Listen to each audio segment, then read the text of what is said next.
Highway 93, a lonely scar cutting through Montana's frozen wilderness. At 15 below zero, Evelyn Moore's headlights barely pierced the blizzard. Then she saw him, a wounded K9 officer, dragging his body through the snow. His hind legs hung useless behind him, the police harness shredded, still showing the badge. K9, Ranger. Every pull forward painted the snow red. Yet in those amber eyes, there was no fear. You're okay, Only boy. a desperate hope that someone You're gonna might be stop. okay. Evelyn whispered. Not tonight. You're not dying alone. She didn't know that one act of kindness would change 2 lives, forever. Highway 93 sliced through the Montana wilderness like a scar under a winter sky. The wind howled down from the Swan Range, sharp as broken glass, and snow didn't fall. It attacked. Whitefish slept somewhere behind the storm, its lights swallowed by white silence. Out here, only the hum of an old Subaru fought against the cold. Evelyn Moore, 65, gripped the steering wheel with hands that had shelved books and buried a husband. She was small, wiry, and practical. 5'5", steel-gray hair tucked under a wool cap, eyes the blue of a frozen lake. Years of Montana winters had carved patience into her bones. She still wore her wedding ring, though her husband had been gone 8 years. Habit or loyalty, it didn't matter. She called it gravity. She'd just left the Methodist Hall after volunteering at a soup night, one of those small-town rituals where people shared casseroles, gossip, and weather complaints. When she stepped outside, the storm had turned vicious. Snow spun in circles under the streetlight like white bees. A young man offered to walk her to her car. She smiled, declined, and said she'd driven through worse. She almost believed it. 5 miles later, headlights carved a tunnel through the storm. The radio whispered a weather warning, then fell silent. That's when she saw something wrong ahead, something dark dragging itself across the road. Evelyn eased off the gas. The Subaru fishtailed and caught again. The shape grew clearer. A dog. No, not just a dog. A German shepherd, massive even in collapse, dragging his body through the snow. Behind him, a streak of red painted the white highway. Her foot found the brake. The car skidded sideways, stopped crooked across the lane. For a moment she sat frozen, heart pounding. Then the dog lifted his head. He was a wreck of a creature. Coat matted with ice, chest broad, legs trembling from exhaustion. His hindquarters hung limp behind him, back paws twisted under. The harness on his body was shredded, but a single scratched tag caught the light. K9 Unit, Ranger. The dog met her eyes through the storm. Amber, steady, begging, not fear, not aggression, just desperate, stubborn hope. Evelyn opened the door. The cold struck her lungs like fire. She leaned into the wind and trudged toward him, every step crunching in the frozen crust. "Hey, boy," she murmured. "Easy now." Up close, he was worse. Ribs sharp as branches, frost clinging to his whiskers, breath shallow. His tail gave a faint thump when she spoke. That tiny movement broke something in her chest. "Hi, Ranger," she whispered, reading the tag. "You picked a hell of a night." He made a low, broken sound. Not a whine, but the ghost of one. She knelt beside him, her knees aching against the ice, and ran a hand under his chest. He was burning hot, but the cold was winning. His back legs didn't twitch when she touched them. Nerve damage, maybe worse. She didn't think. Thinking wastes time when something's dying. She simply acted. "Okay, big guy," she said softly. "Let's get you out of this." She slid her arms beneath him, grunting with the effort. He was heavier than he looked, but she'd carried harder things. Grief, mostly. She managed to lift him into the back seat, wrapping him in a blanket from the trunk. He didn't resist. He just watched her, calm and trusting, like he'd decided she was Plan B after the universe had quit on him. Inside the car, the heater moaned weakly. Evelyn dialed the only number she could remember, the Whitefish Emergency Veterinary Clinic. "This is Evelyn Moore," she said. "I found a police K9 on Highway 93. He's alive but can't move his back legs." The woman on the line didn't hesitate. "We'll be ready. Drive safe. If he stops shivering, tell me." Evelyn looked at Ranger. "He's still fighting," she said. "That's good," came the reply. "So are you." She ended the call and met the shepherd's gaze in the mirror. "You're not done yet, partner." The drive back felt endless. Snow clawed at the windshield. Evelyn talked just to keep him awake, about the bakery that smelled like cinnamon every morning, about the high school marching band that never played in tune, about her son, who used to love dogs. Ranger's ears twitched at her voice. Sometimes she imagined he understood. Her son, Adam, had been a police officer once, killed in an explosion 3 winters ago. She'd buried his badge in the same church where she now volunteered. Maybe that's why she couldn't drive past the shepherd. Maybe she saw the same loyalty that had taken her boy. Either way, she wasn't leaving him. A sign half buried in snow announced, "Whitefish City Limit." Relief hit like a thaw. The veterinary clinic sat near the edge of town, glowing faint yellow against the storm. She pulled into the lot, engine ticking. The world went quiet except for the soft, rhythmic breathing of the dog behind her. "End of the line for the cold," she whispered. "Beginning of something else." The clinic doors burst open. A young vet tech in scrubs and a flannel jacket ran toward her, a thermal blanket in her arms. She couldn't have been older than 23, freckles bright against wind-burned cheeks. "That him?" she shouted. Evelyn nodded. Together they lifted Ranger from the car. His body shuddered once, then went still except for his eyes. The girl covered him gently. "You're okay, officer," she said. "We've got you." Inside, warmth wrapped around them like mercy. The clinic smelled of disinfectant, coffee, and wet fur. A man stepped out from the back room, Dr. James Thornton, gray-haired, tall, built like an old oak that had outlived storms. His voice was calm, the kind that carried authority without shouting. "K9?" he asked. "Ranger," Evelyn said. "Found him crawling on the highway. He must have dragged himself miles." The doctor's eyes softened. "Then we owe him every mile back." He motioned to the table. The team moved with quiet efficiency. Heat pads, IV lines, towels. The harness came off, laid aside like a folded flag. Ranger's tail thumped once, twice. Not joy, just acknowledgement. Evelyn reached to touch his muzzle. His eyes found hers again, steady as a heartbeat. "Good boy," she whispered. "You made it." Dr. Thornton nodded toward her. "You can stay. Sometimes they fight harder when someone they trust is close." She smiled faintly. "He's known me for an hour." The doctor returned the smile. "Some bonds are faster than reason." Snow hissed against the windows. Machines beeped softly. A vet tech offered Evelyn a paper cup of coffee that tasted like comfort and exhaustion. She stood by Ranger's side, hand resting on his neck, feeling the weak but steady pulse under his fur. Outside, the storm still raged. Inside, something steadier was beginning. Work, faith, and the quiet promise between a woman and a broken dog that neither would give up first. Dr. James Thornton stood under the harsh light of the exam room, glasses slipping down his nose as he studied the X-rays glowing on the screen. The image showed a clean fracture near the base of Ranger's spine. 2 vertebrae crushed like thin glass under pressure. His voice, when it came, was calm and heavy.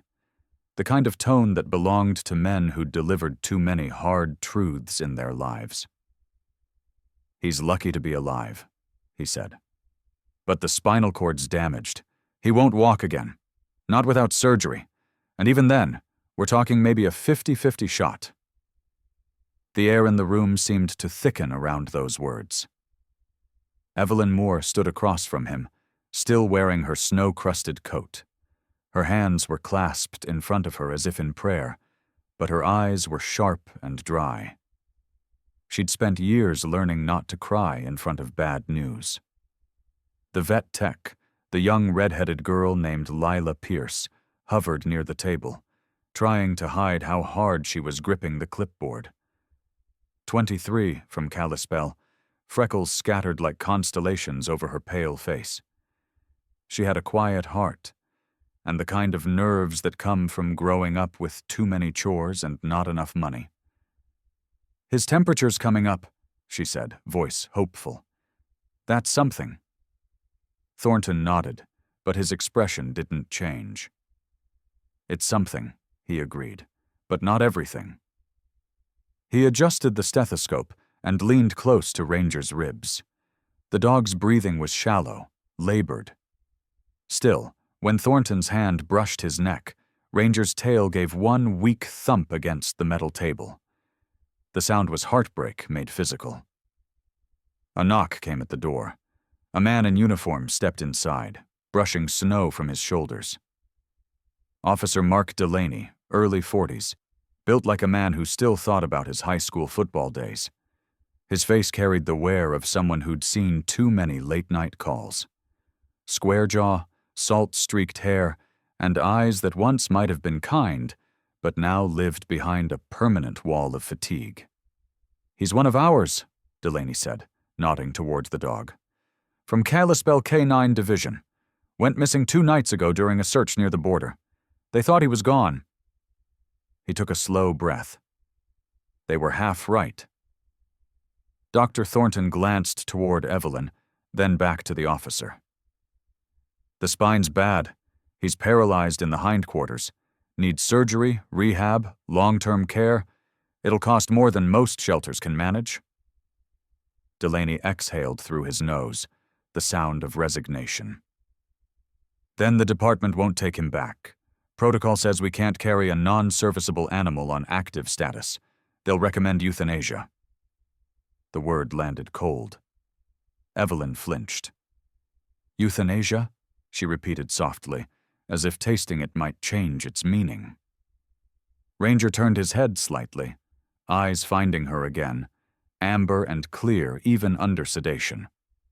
There was no fear in them, only confusion and the faint glimmer of something too stubborn to die.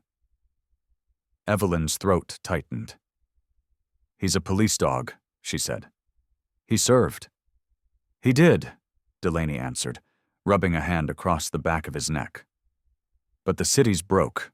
Budget cuts, medical bills like his—" He stopped when he saw her expression. Dr. Thornton straightened, pulling off his gloves with a quiet snap. "Officer, before we talk numbers, we talk options. There's spinal decompression surgery, stem cell injections, new treatments. But the timeline's rough, the recovery brutal. You need someone committed, full-time." He looked at Evelyn. "It's not just money. It's months of therapy, wound care, accidents, setbacks. You'll lose sleep, maybe faith. You'll carry him in and out of the house for a while. You sure you want that?" Evelyn didn't answer immediately. Her gaze had drifted to the dog's paw, the pads bandaged in gauze. She saw the dirt of miles he'd crawled through, the fight he'd refused to surrender. She thought of her son, of Adam, who'd dragged himself through nightmares of his own in the name of duty.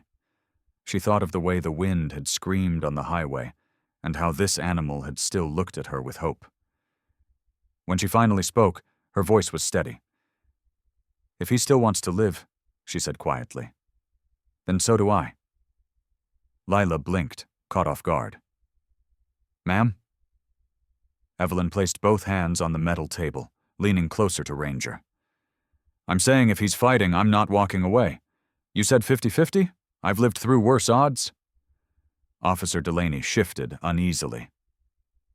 "Ms. Moore, I admire your heart, but this isn't charity. That surgery's 15 grand minimum. Recovery could take a year. Are you sure you understand what you're signing up for?" Evelyn met his eyes. "My husband fought cancer for 4 years. My son wore a badge until the day a blast took him. I understand commitment just fine." The silence afterward was heavier than the storm outside. Dr. Thornton studied her for a long moment. Then he nodded once. "All right, let's make it official." He reached for a clipboard, scribbled something, and handed it to her. "Sign here if you want to assume responsibility. Once you do, he's yours." Her pen hesitated for half a second, then touched paper. The sound of ink scratching across the form was small but final. Lila smiled faintly, her eyes glistening. "Welcome to the family, Ranger," she whispered. Dr. Thornton folded his arms. "We'll start fluids and pain management. He's strong, that helps. Tomorrow we'll reassess." Evelyn nodded, though her pulse was thudding. When the officer left, closing the door behind him, the room felt larger, quieter, like a church after the congregation's gone. Evelyn reached down, brushing the edge of the harness still lying on the counter. Her fingers found the small waterproof zipper. Inside was a laminated card. Rangers, identification. Beneath the serial number and unit info were 2 names: handler, Sergeant Adam Moore. Her breath caught. Her son. Her Adam. The letters blurred. It wasn't coincidence. The badge number was his old precinct. This dog had belonged to her son's unit, maybe even served beside him. The realization struck like a blow. Grief folding in on itself, reshaping into something fierce and protective. She turned the card over and saw a handwritten note in fading ink. "Take care of him like he took care of us." Tears came now, hot and unstoppable, running over a face too used to holding steady. "You knew him," she whispered, staring at Ranger. "You really knew him." The dog's head shifted, a faint tremor moving through his body as if her voice pulled him back from whatever edge he hovered near. Dr. Thornton pretended not to notice. He busied himself with charts, voice softer now. "We'll start plasma therapy in the morning. Tonight he needs rest, warmth, and someone close by. Dogs like this, they wake up scared, think they're still on the field. Better if they see a friendly face." Evelyn wiped her eyes and forced a smile. "Then I'll stay." Lila brought her a blanket and a chair, the kind meant for overnight vigil. "You can use the couch in the waiting room, but it's louder out there. The heater back here hums less." Evelyn thanked her. "You've done this before?" "Too many times," Lila said, shrugging, "but never with someone who dragged themselves 5 miles through a storm." Evelyn sat beside the table as the clinic quieted. Outside, the wind still howled, but in here, the world narrowed to the soft rhythm of a breathing dog. She reached for his paw and felt a pulse, faint but present. She squeezed gently. "You're not alone, Ranger. Not anymore." His eyes fluttered open, amber catching the fluorescent light like fire behind glass. For the first time since she found him, Evelyn let herself believe that maybe survival wasn't just for the young. The snow outside the veterinary clinic had begun to soften by the 3rd morning, melting into gray rivers that ran along the curb before freezing again when the temperature dropped at dusk. Inside, the world smelled of antiseptic and warm air, a strange blend of mercy and medicine. Evelyn Moore sat on the floor beside Ranger's recovery pen, her knees stiff from hours in the same position, one hand resting gently on the dog's fur. The steady rhythm of his shallow breaths was the only sound she trusted lately. His body was a landscape of bandages and bruises, shaved patches revealing the pale skin beneath the black and tan coat. A thin feeding tube curved from his neck to a suspended bag of liquid sustenance, and every few hours the IV machine beeped to remind her that life, for now, was a process of maintenance rather than miracles. Dr. James Thornton had ordered strict rest for the dog, and even stricter patience for Evelyn. He visited every few hours, always quiet, always deliberate, his white hair perpetually disheveled from the habit of rubbing the back of his head while thinking. "He's stable," he said that morning, his voice low enough to feel like respect. "That's not small. You'd be surprised how many don't make it this far." Evelyn nodded, her eyes not leaving Ranger. "He's got a stubborn streak," she murmured. "Probably why we found each other." Thornton smiled faintly and went to check another patient, leaving her to the silence. Lila Pierce had come to think of the older woman as part of the clinic now. Every morning she'd bring Evelyn coffee from the diner down the street. Always the same order. Black, 1 packet of sugar, and a lid that never fit right. "You look tired," Lila said softly one afternoon, crouching beside her. Evelyn gave a small laugh that didn't reach her eyes. "That's because I am." "You should go home. Get a few hours." "Home's too quiet," Evelyn said simply, and that ended it. Ranger stirred, the motion small but deliberate. His eyes opened, those same deep amber eyes that seemed to hold more comprehension than reason should allow. He watched Evelyn like he was still learning what kind of human she was, testing her the way working dogs test commands, waiting to see if consistency would hold. She reached for him, fingers grazing the fur along his shoulder where the muscles still twitched occasionally, as if memory were trying to wake them. "You keep fighting, don't you?" she whispered. "That's all I ask." Night came early in Montana that week. By 6, the world beyond the clinic's frosted windows had turned the color of pewter. Evelyn adjusted the heat lamp, replaced the saline, wiped the edge of Ranger's mouth with a damp cloth. She moved with the slow precision of someone who'd once been a caretaker before and still remembered the rituals. Warmth first, water second. Words last. Sometimes she spoke to him about the weather. Sometimes she spoke to her son. Her son's name was Adam Moore. He had been 29 when he died. Tall, broad-shouldered, with a smile that tilted more to one side than the other, and brown eyes that could diffuse tension faster than a gun ever could. Adam had joined the police because he believed in the idea of service, in the notion that someone had to show up when others ran away. In 2019, he had responded to a call involving a trapped suspect and an unexploded device.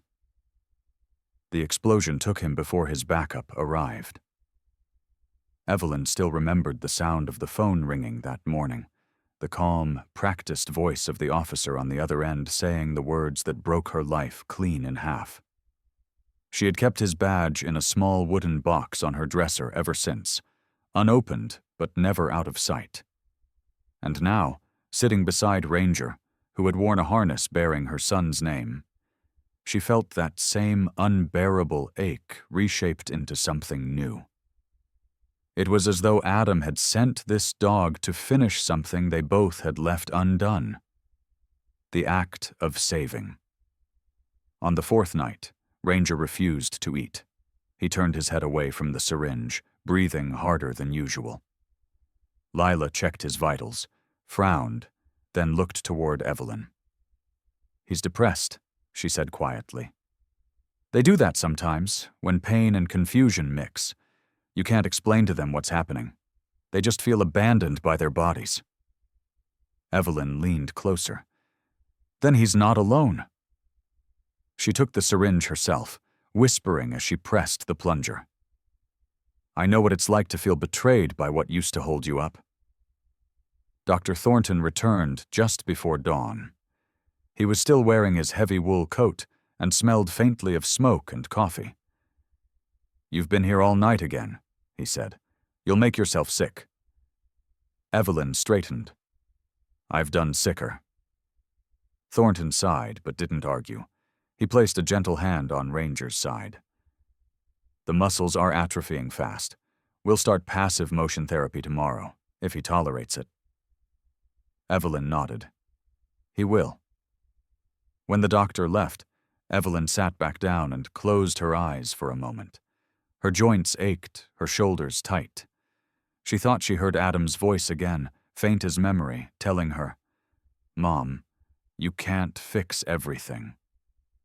"Maybe not," she whispered aloud, "but I can fix this one." That afternoon, she finally let herself rest. She pulled the blanket from the supply closet, leaned against the wall, and drifted into a shallow sleep filled with the mixed noises of machines, wind, and the distant hum of traffic. She dreamed of the old farmhouse she'd sold after Adam's death. The yellow kitchen with curtains she'd sewn, the garden he used to weed on weekends, the porch swing that had always creaked one beat behind the wind. She saw Ranger there too, not broken, but running across the grass with Adam beside him, both of them looking back at her. The dream dissolved when Lila's voice gently woke her. "You should eat something." Evelyn blinked. "What time is it?" "Almost 6. He's been watching you the whole time." Evelyn turned her head. Ranger's eyes were indeed fixed on her, steady and unblinking. She smiled weakly. "Guess we're both terrible at resting." Later that evening, Lila brought in a visitor, a man in his late 50s wearing a sheriff's badge and a parka dusted with snow. Sheriff Tom Bradley had the blunt face of someone molded by hard winters and harder decisions. His beard was streaked with gray, his nose crooked from a break long ago. "Ma'am," he said, nodding to Evelyn. "I just came to thank you. That dog, you pulled him off a road nobody stops for. He served under my department for years. I trained his handler." He looked down at Ranger, his expression softening. "Good boy. Saved 2 lives his first year.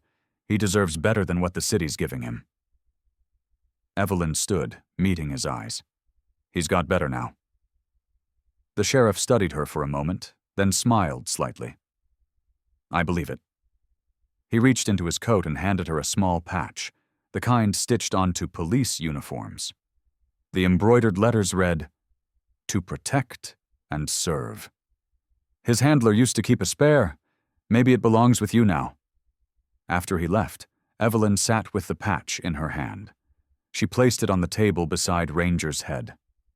The dog's eyes followed the movement, nostrils flaring as if recognizing something familiar.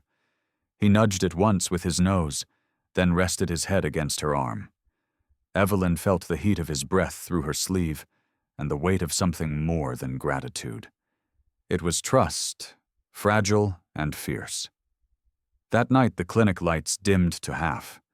Evelyn spoke softly, almost a lullaby. "You miss him, don't you? Your partner. I miss mine too." Ranger's ear twitched at the word. "Then maybe," she continued, "we can keep each other company while we figure out what comes next."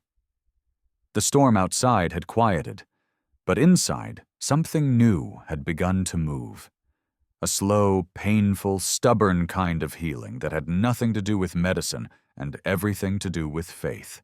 The snow had finally stopped falling, leaving behind a world scrubbed clean and quiet. Frost still clung to the corners of Evelyn Moore's porch railing, glittering under the weak light of a Montana morning. It had been 2 weeks since she brought Ranger home from the clinic. The house smelled faintly of disinfectant, chicken broth, and dog shampoo. The kitchen table had become a command post of medicine bottles, vet instructions, and handwritten notes from Dr. Thornton. Ranger lay on a thick orthopedic bed near the window, his front paws stretched forward, chest rising and falling in slow, even rhythm. His hind legs, wrapped in soft braces, remained motionless, but the light in his eyes was changing. There was alertness now. Recognition. Evelyn sat in her armchair with a blanket around her shoulders, watching the morning creep through the curtains. She had developed a routine. Meals for both of them at the same times, physical therapy twice a day, and soft jazz on the old radio during feeding. It gave the hours shape. The sound of Ranger's breathing filled the spaces where silence used to hurt. Yet lately, she had begun to sense something else, an unease she couldn't name. It started 3 nights ago when Ranger's head lifted suddenly, ears sharp toward the back door. Evelyn had dismissed it as instinct. Dogs dreamed of movement, after all. But then it happened again. The motion sensor light on her porch flicked on for a second, then off. The camera above the garage blinked red as it recorded, and the wind carried the faint crunch of boots on gravel. Evelyn had replayed the footage the next morning. A tall figure stood at the edge of her property, half obscured by the skeletal outline of the maple trees. The man didn't approach, didn't move closer, just stood there, watching the house for almost a minute before turning back into the dark. That morning she mentioned it to Dr. Thornton over the phone. "Maybe it's one of those kids messing around," he offered, "or someone who knows the dog. Word travels in small towns." Evelyn didn't argue, but the unease stayed with her. The truth came on the 5th night. Evelyn had fallen asleep on the couch, wrapped in her wool blanket, the TV still murmuring reruns of old detective shows. Ranger stirred beside her bed, ears twitching. A faint sound, a car door closing softly, echoed from outside. His low growl filled the room, deep and quiet, the sound of recognition rather than threat. Evelyn opened her eyes, heart racing, and turned toward the window. Through the curtains, she saw the outline again. But this time, the man didn't stand still.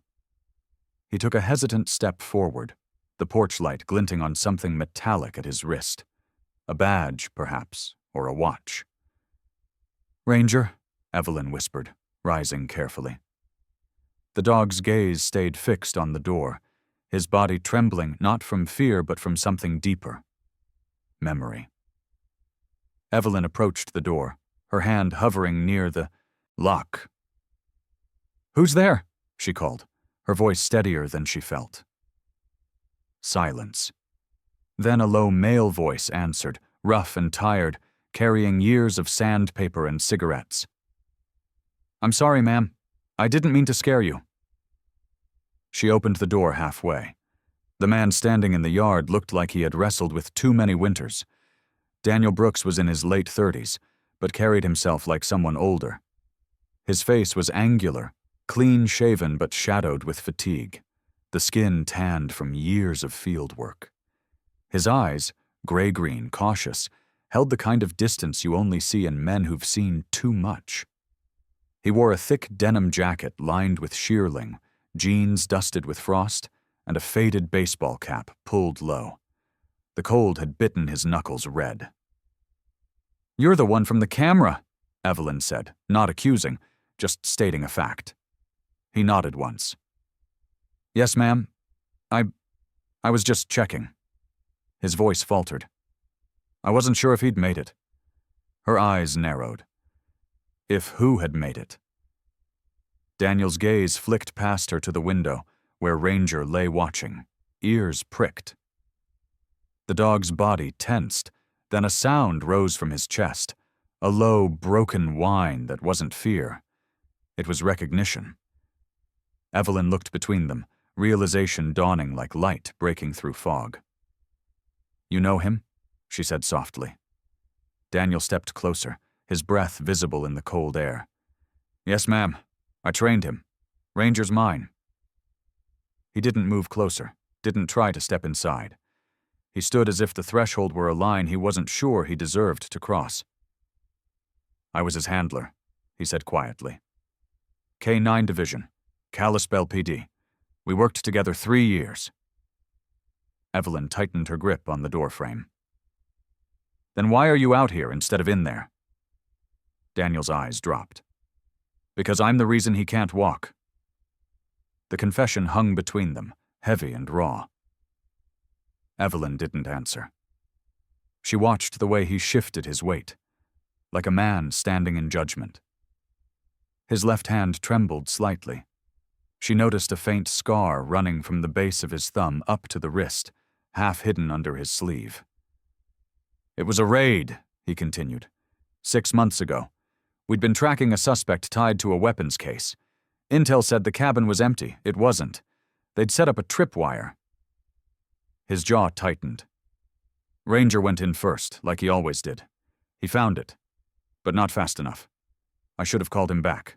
The blast threw us both. I woke up 3 days later. He looked toward the dog again, voice breaking. He didn't. Evelyn listened, the ache in her chest growing heavier. "So you left?" "I resigned. Couldn't stand the sound of the sirens anymore. Every time I closed my eyes, I saw him dragging himself toward me." Daniel's hand brushed the back of his neck, an unconscious gesture of guilt. "I heard later someone found him on the highway. Thought maybe it was a rumor. I came to see for myself." Evelyn's tone softened, though her words stayed measured. "You didn't need to hide." He shook his head. "Didn't feel right, showing up. I lost him once already. Didn't think I deserved a second chance." Ranger's tail thumped weakly against the floor, breaking the silence. Daniel looked toward him, eyes wet now. "Hey, partner," he whispered. The dog's front legs shifted, claws scraping softly against the floorboards as he tried to move closer. Evelyn stepped aside. Daniel crossed the porch slowly, kneeling just inside the doorway. Ranger pressed his muzzle against Daniel's palm, whining again. Softer this time, the sound of recognition and forgiveness in one breath. For a long moment, neither man nor dog moved. Evelyn watched from the side, something unspoken settling in the air. Two broken things meeting where pain had left them. "You've been taking care of him," Daniel said, finally lifting his gaze. "Thank you." Evelyn folded her arms. "We take care of each other." He smiled faintly, a crooked line that didn't quite reach his eyes. "He was always the stubborn kind. Never backed down. Guess he found someone the same?" They spoke a while longer. Daniel told her about the unit, the other dogs, the training, the bond that never really broke. When he left that night, he promised to check in again. Not from the shadows, but properly. Evelyn watched his truck disappear down the snowy road, her breath fogging the glass. Inside, Ranger's eyes stayed fixed on the door long after the sound of the engine faded. Evelyn knelt beside him, brushing her fingers through his fur. "He's part of your story," she said softly. "But now, you're part of mine." The wind picked up outside, rattling the windows. She glanced once more into the dark beyond her porch and whispered, "No more ghosts tonight." Montana's February nights had a way of swallowing sound. Even the wind seemed to move slower when the world froze over. Evelyn Moore sat by the fireplace, wrapped in her wool blanket, the old house breathing and creaking as if remembering warmer times. Outside, the world was locked in ice. Snow drifted high against the windows, and the distant hum of Whitefish Lake, now a sheet of frozen glass, echoed faintly under the weight of the storm. Ranger lay on his bed by the fire, his body thinner now, but his eyes clearer. The braces on his hind legs gleamed faintly in the orange light, polished from the care Evelyn gave them each night. His chest rose and fell, steady and deep. Evelyn had started to believe that the quiet might last, that maybe, finally, life had found a rhythm between them and the dark. But that night, the quiet broke. It began as a low growl, soft at first, then building into a sound that carried both warning and pain. Ranger's head snapped up, ears rigid, nose toward the back door. Evelyn turned from her chair, startled. "Ranger," she whispered. The dog gave a sharp bark, then another, and before she could move, he pushed himself forward with his front legs, dragging his body toward the door with surprising strength. His claws scraped against the wooden floor, his breath short and urgent. "Ranger, stop! You'll hurt yourself!" Evelyn rushed after him, heart pounding, but the dog was already at the door, scratching at it furiously, barking into the cold night as if the dark itself had called his name. She hesitated for only a moment, then grabbed her coat and boots. When she opened the door, the cold bit hard, sharp, metallic, almost alive. Ranger shoved forward into the snow, front paws plowing through the white crust, leaving 2 long trails behind him where his hind legs dragged. Evelyn followed, fumbling for her flashlight. The beam cut through the blackness, catching snowflakes like falling sparks. The dog was heading toward the lake. Evelyn's pulse quickened.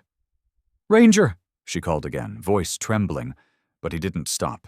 He barked once, twice, and then she heard it. Another sound, faint but human, a voice broken by distance and wind. "Help!" Evelyn froze. For a moment she thought she'd imagined it.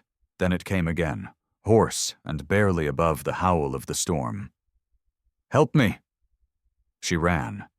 The flashlight beam wavered across the snowfield, catching the faint shimmer of the frozen lake ahead.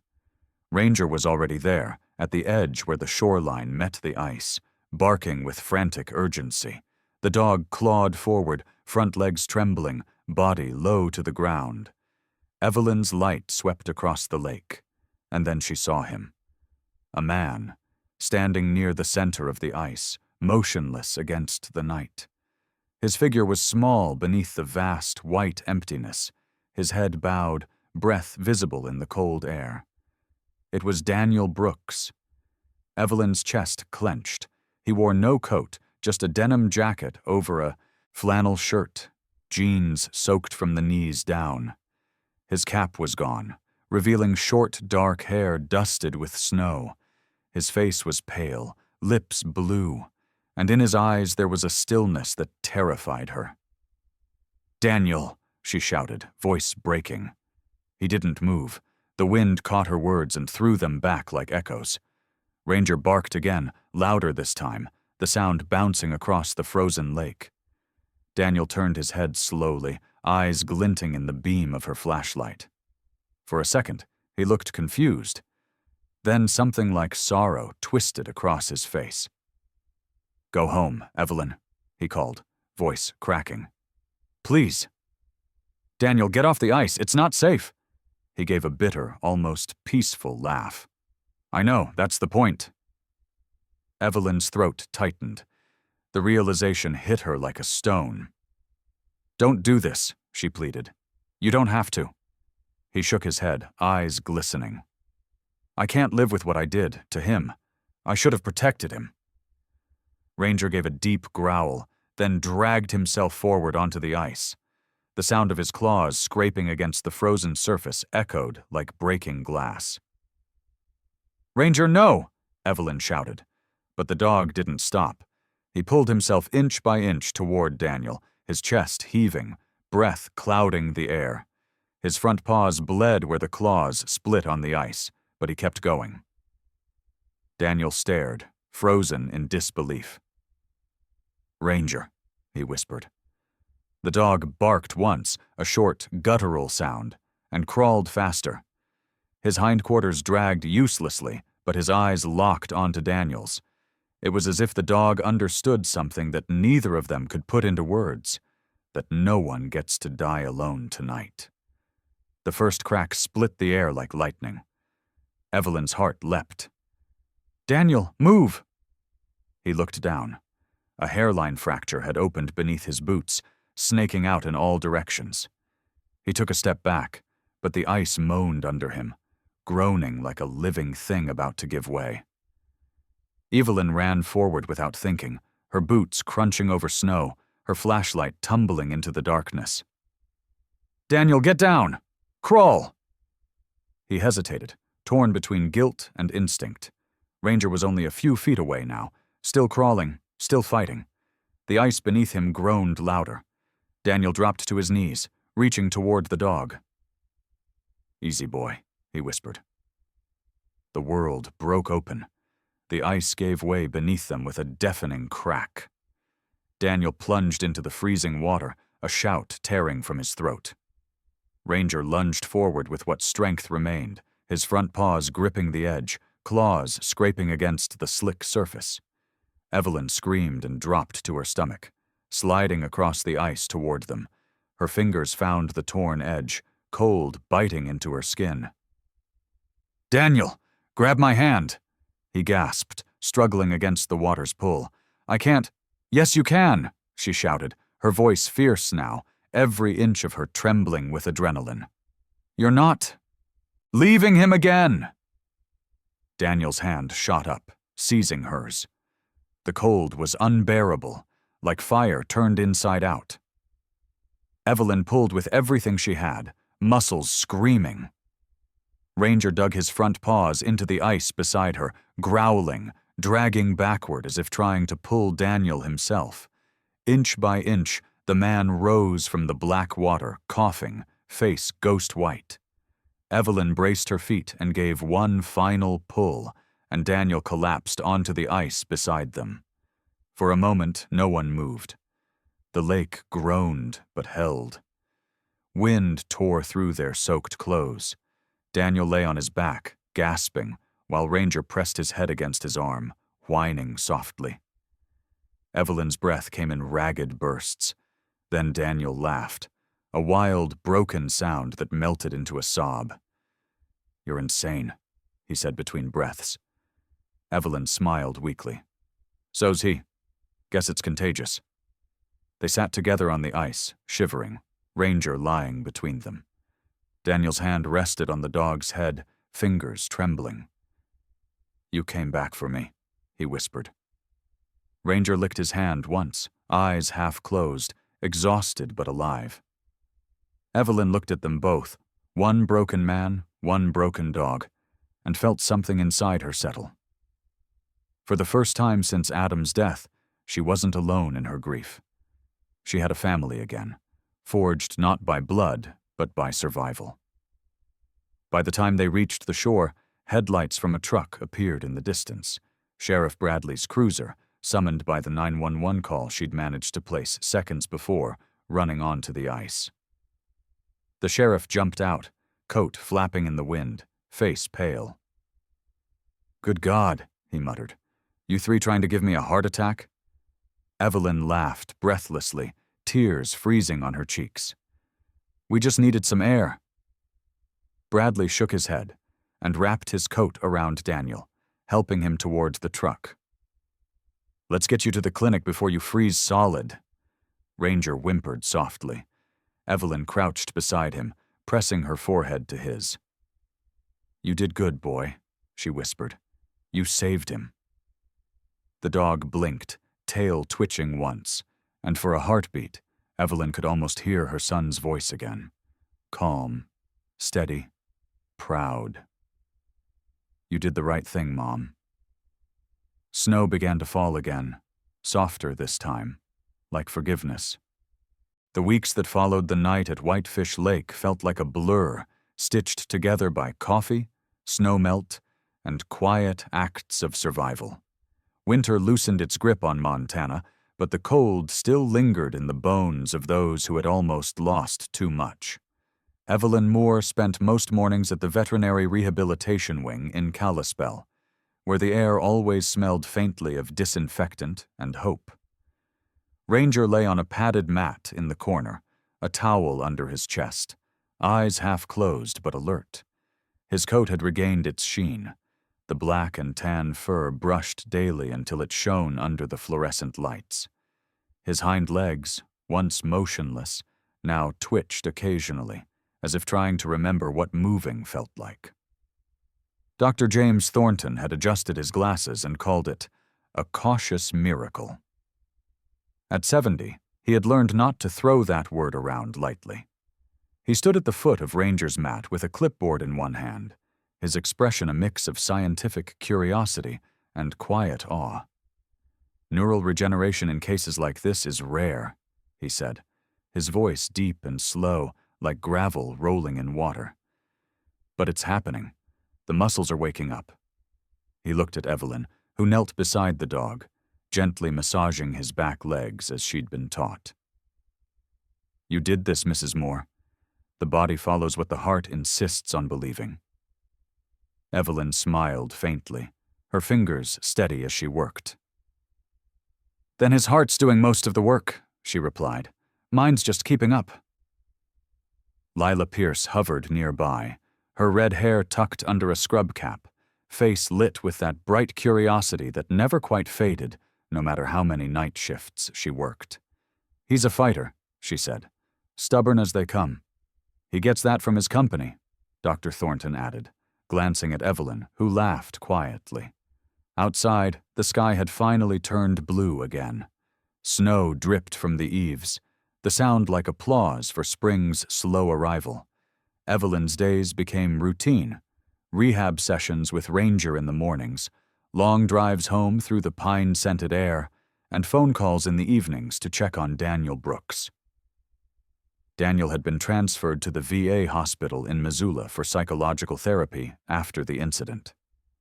The shock and trauma of the lake, the night he almost ended everything, had left invisible bruises that took longer to heal than frostbite ever could.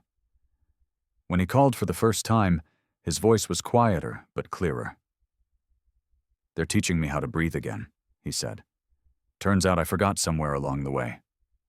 Evelyn didn't say much, just listened. She knew what silence could hold when used right. A month later, Daniel showed up at her door. He looked healthier, color back in his skin, eyes brighter though still shadowed at the edges.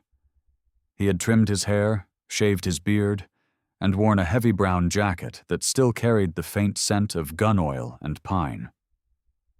"You got room for one more pair of hands?" Hoy asked, a hesitant smile tugging at his mouth. Evelyn folded her arms, pretending to think.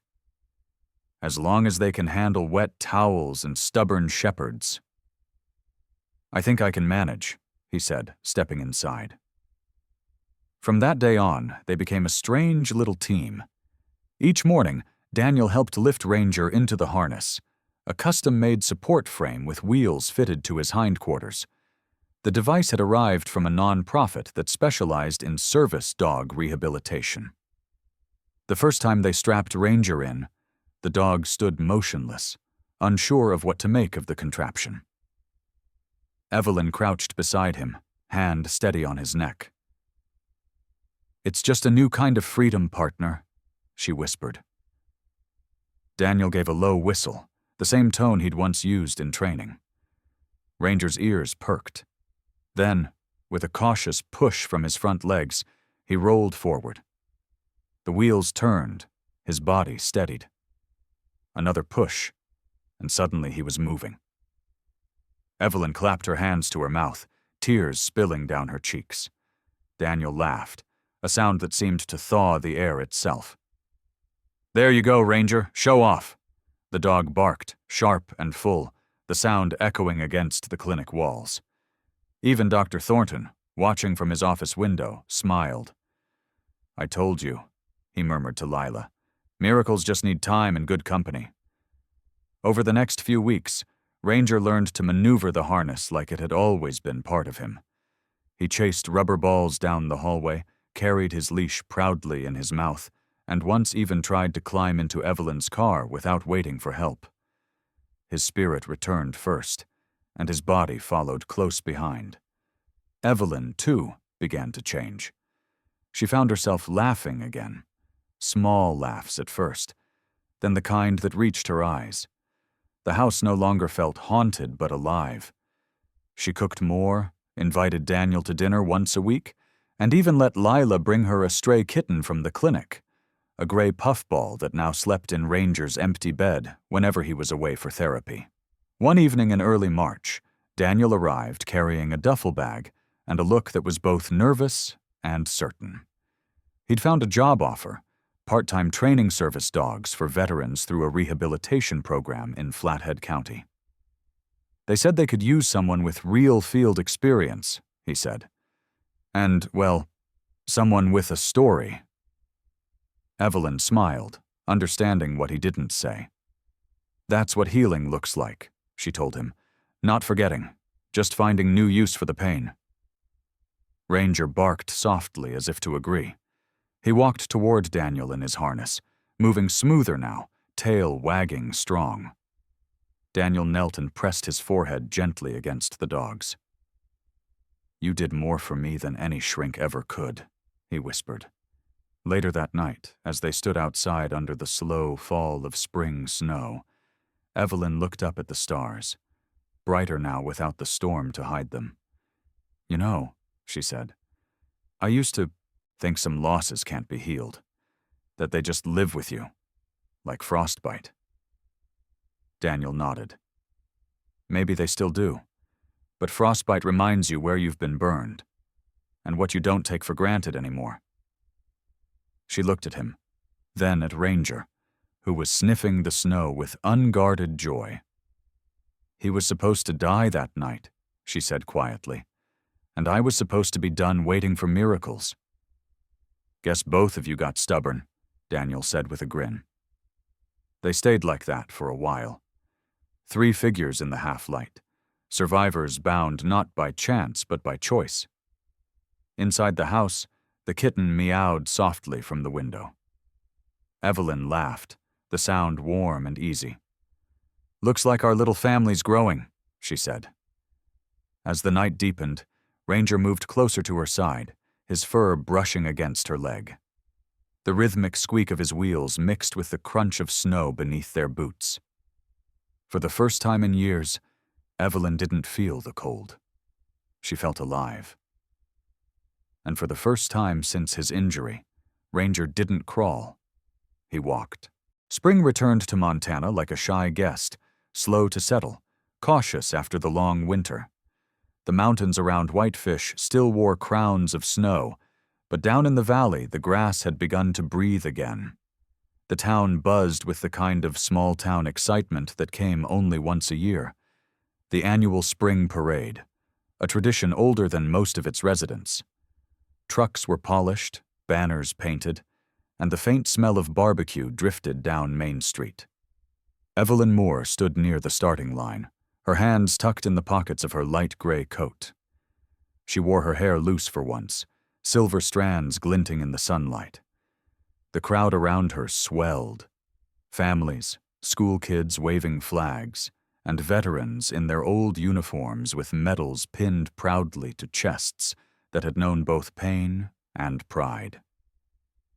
Beside her, Daniel Brooks adjusted the strap on Ranger's harness. He looked different now, stronger, steadier. His face had gained back its color, his jawline trimmed clean, eyes no longer hollowed by guilt but lit by purpose. He wore a dark blue jacket with the embroidered words, Paws of Valor Foundation, stitched over the heart. The letters gleamed gold in the morning light. And then there was Ranger. The German Shepherd stood tall, or as tall as his new support frame allowed. His hind legs still needed the lightweight wheeled harness, but he had mastered it like a veteran adapting to a new battlefield. The black and tan of his fur gleamed after a fresh grooming, and the badge-shaped tag on his collar read, K9 Ranger, the hero who never gave up. Lila Pierce, now volunteering as a veterinary aide for the foundation, jogged over carrying a small American flag and tied it gently to Ranger's harness. Her freckles glowed under the sun, her ponytail bouncing. There, she said with a grin. The star of the parade looks ready. Evelyn smiled. He always was.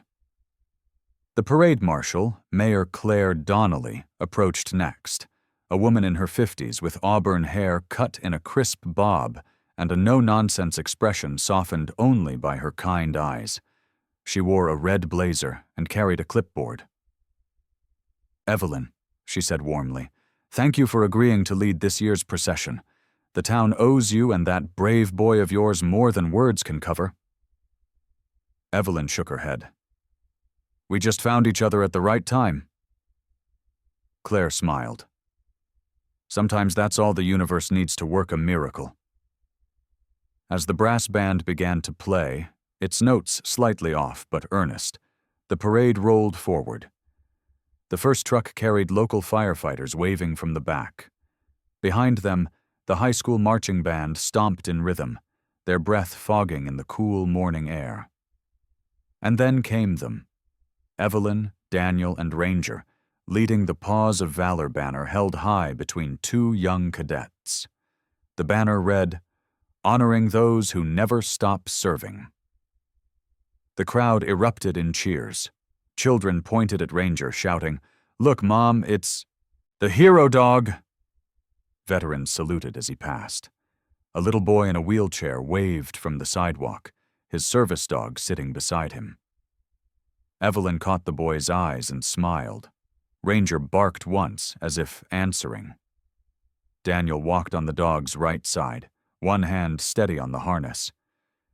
"You'd think he owned this town?" he said with a laugh. Evelyn grinned. "Maybe he does." They moved through Main Street like a slow river of color, confetti swirling, the band's drums echoing off the brick buildings, and the sun glinting on every flag. People reached out to pet Ranger, and he leaned toward them, tail wagging. Cameras flashed. Somewhere behind them, a news crew from Kalispell filmed live coverage, the reporter narrating. Today, Whitefish honors K9 Ranger, the German shepherd who defied all odds and inspired a movement of healing and hope. When the parade ended near the town square, a small stage had been set up beneath the old oak tree. The mayor stepped up to the microphone. "This town has seen hardship," she said, voice carrying through the loudspeaker. "But it has also seen courage. When others would have given up, one woman, one veteran, and one remarkable dog chose to fight. And from that fight came something beautiful." She turned to Evelyn and gestured. "Mrs. Moore, would you like to say a few words?"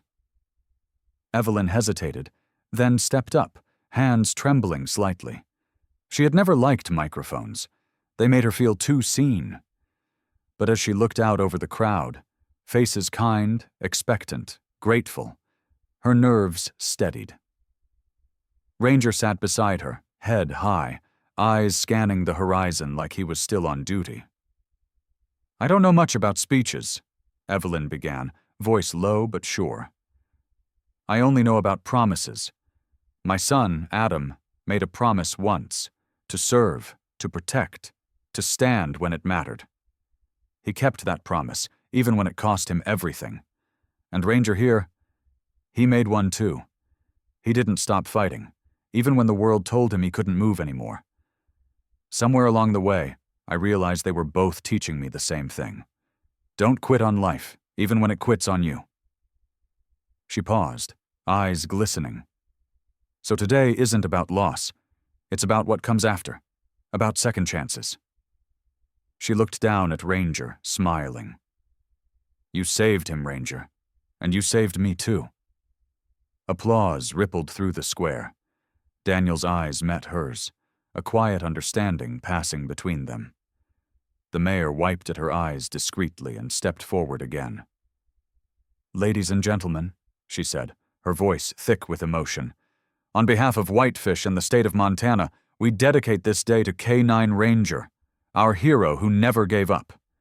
A plaque was unveiled at the base of the oak, engraved with the words, "In honor of courage, loyalty, and the will to keep walking." That evening, as dusk settled over the lake, the celebration continued.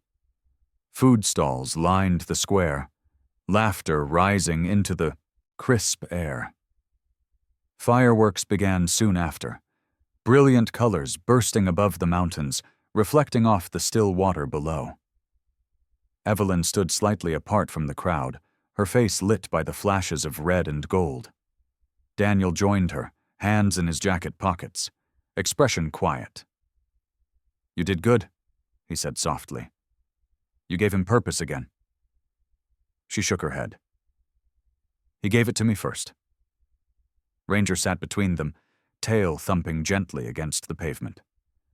When the fireworks reached their peak, he lifted his head, ears perked, watching the lights scatter across the night sky. His breath steamed in the cool air, his amber eyes bright. Evelyn bent down and stroked his fur. "That's your sky now," she whispered. "You earned it." Daniel looked at her, his voice barely above the sound of the crowd. "What now?" Evelyn smiled faintly, eyes never leaving the horizon. "Now we keep our promise. We build the foundation, help the others like him and like us." He nodded, understanding. The three of them stood together, woman, man, and dog, watching the fireworks fade into stars. Somewhere nearby, a child shouted Ranger's name, and the dog turned his head, tail wagging as if to answer. When the last spark faded, Evelyn whispered one final time, "You saved him, Ranger. And you saved me too." In the quiet that followed the fireworks, Evelyn looked up at the stars and thought about everything that had happened. The storm, the loss, the second chances that came wrapped in pain. Maybe miracles don't always arrive like thunder. Maybe they come quietly, in the form of a broken dog that refuses to give up, or a stranger who learns to believe again. Because sometimes God doesn't fix what's broken. He teaches us how to love what's still left. Ranger's journey wasn't just about walking again, it was about reminding us all that even in the coldest winters of life, faith can still thaw what feels frozen. That love, in its simplest form, is the miracle. So tonight, as you finish this story, take a moment to look around your own life. Maybe there's someone, or something, waiting for your act of kindness. Maybe you are someone's miracle in disguise. If this story touched your heart, share it with someone who needs hope tonight. Leave a comment with where you're watching from. We'd love to pray for you. And if you believe that no soul, human or animal, should ever be left behind, hit subscribe and join our community here in Paws Kingdom. May God bless you, keep you warm through every storm, and remind you, miracles still happen, one heartbeat at a time.